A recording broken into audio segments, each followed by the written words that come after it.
So on the 11th of September, the president engaged the media in a comprehensive session where he was sharing progress on government's programs and responding to very critical questions. Now, one of those critical questions was asked by Josh Kojo-Mensah, who is from GH1, and it had to do with Galamsey and why the president is finding it a bit difficult to actually declare a state of emergency. Let's take a look at the clip. Good evening, Mr. President. I am Joshua Kojo-Mensah, GH1 Television and Star FM. I'm glad to hear that you personally are telling us that indeed steps have been taken to repeal LI 2462. But then I want to find out from you, the pro-environmentalist groups and then civil society, they want the declaration of a state of emergency. Where's the difficulty in declaring that state of emergency? So the question this young man asked has basically generated a lot of conversations over the last few days. Now, I want to use this opportunity to clear the air on something. The current president, JM, never said anywhere during his campaign time that he was ever going to declare state of emergency as part of his strategy. However, he has put measures in place to ensure that this Galamsey menace is being kept, is being put under control. Now, there's a clip to this. Now, let's watch that clip. To the recent cynicism and massive mistrust you have in our body politics, because the current government has been undeserving of your trust.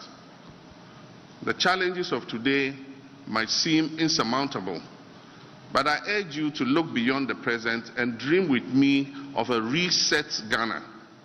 The Ghana we all want.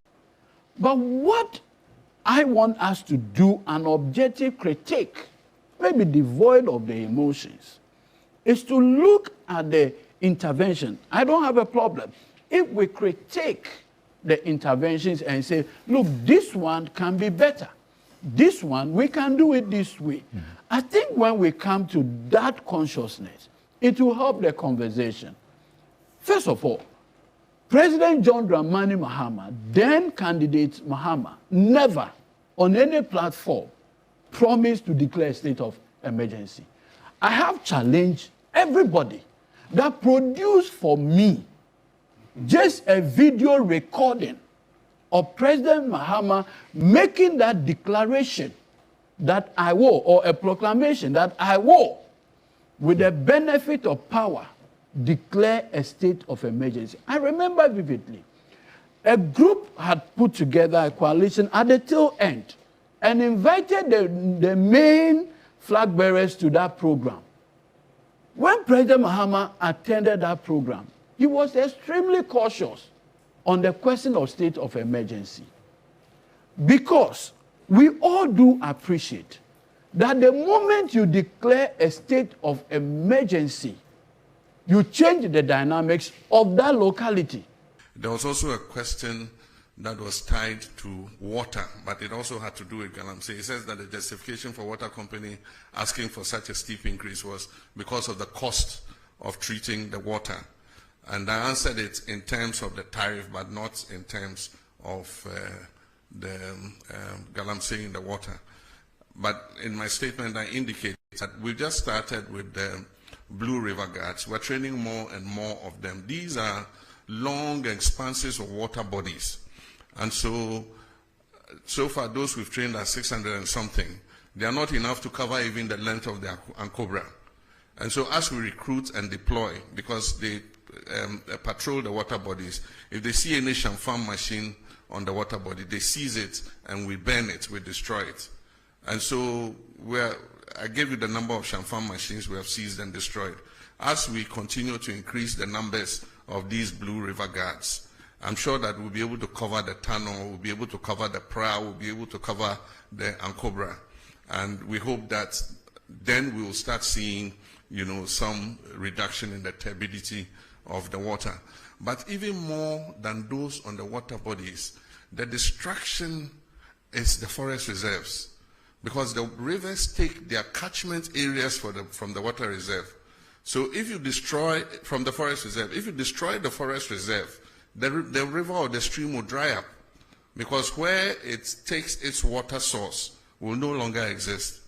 And so that's why at the beginning of the struggle I said our focus is going to be on the water bodies and the forest reserves. And then we can stretch out to other areas.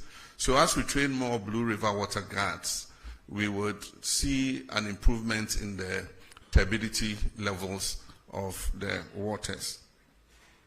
Bernard said I'm in danger of becoming a supreme leader. Look in my face, do I look like a supreme leader? And that is to paraphrase Prof. Star Atta Mills, do I look like a cat hunter? Do I look like a supreme leader? I'm a Democrat true and true. And even when we attained 2/3 of Parliament, I said that we're not going to use it to ride roughshod over the minority, and that we're going to give opportunity for democracy to flourish. And so we don't intend to use our 2/3 majority to steamroll our democracy. We believe that even though the people of Ghana gave us that overwhelming majority, it wasn't meant to turn Ghana into a dictatorship. They gave it to us in order that we could carry out reforms to make our governance better. And I think that we stand a very good chance with that 2/3 majority to finally move the amendments to the Constitution that we have all wanted. In the past, because of hung parliaments and all that, we couldn't make any progress, because there are some of those amendments for which you need an overwhelming majority. And so Ghanaians have given us that opportunity and say, look, go ahead and do these things so that we can have a better constitution that will take Ghana for many more generations to come. And so that's what I believe. But I certainly am not on the way to becoming a supreme leader or an autocrat. I've been reluctant to implement a state of emergency in the Galamsey fight because we've not exhausted the powers we even have without a state of emergency. We have the opportunity to arrest anybody, to confiscate any such thing. There are laws for forest protection and all that give us enough powers to be able to act. Implementing a state of emergency might sound nice, but it should be the last extreme, the last resort. So for now, let's exercise all the powers we have.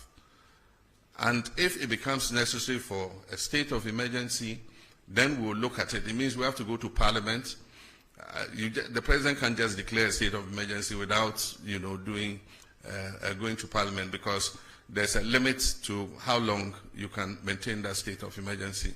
And so I believe that we still have leverage to continue to fight Galamsey without necessarily implementing a state of emergency. It means that we have to delineate the areas where the state of emergency is operational. And if you look at the area where Galamsey is taking place, it covers several districts of our country. And so we would do it if it becomes necessary. But for now, I think that we've given the security services enough powers to be able to deal with people who are found to be involved in Galamsey. With regards